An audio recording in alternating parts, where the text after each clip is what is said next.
Hi, this is Chris from Growquest, and we're doing our edible landscape planting with the salad combination trees. And just to reiterate, the most important thing that you can do for the success of your planting, whether it's the first few days or years down the road, is make sure these root balls are just soaking wet. So these trees are grown in a very light mix, which means a high amount of organic matter, and that means it's going to be dry more often than not. And so I would say, just to get this one 7-gallon plant thoroughly wet, it's going to take about 20 gallons of water.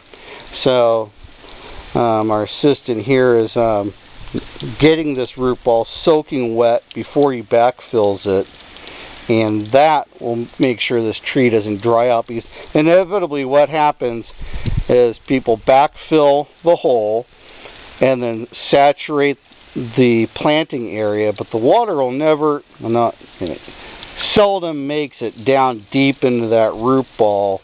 And especially the more organic matter you have, the harder it is to get wet initially. So after a few minutes of thoroughly soaking this, then he's going to backfill it, then he's going to give it a good saturation again. And that way, if warm Santa Ana's come about next week, again, we're in SoCal, it can go from 64 to 94 in 72 hours or less.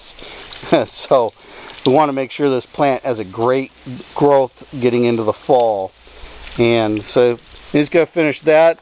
And then a problem is developed down here at the other side of the yard with the opposite problem: too much water.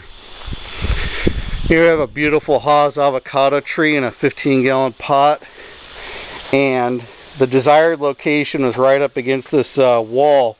Unfortunately, even though it's a simple little 3-foot foundation retaining wall, they made the footing almost Caltrans size.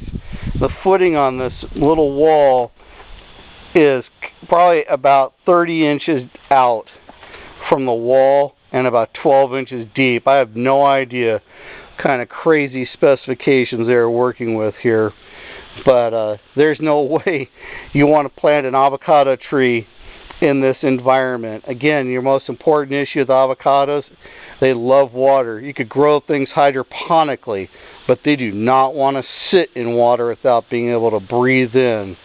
You know, water filtered through, great. But in the wintertime, with this foundation here and retaining wall, this would just be the kiss of death for this tree. So you can see even the water it's been in here the last hour or so, still sitting. So we're going to have to find a place up high here on the landscape. Again, it's really rocky, sandy soil.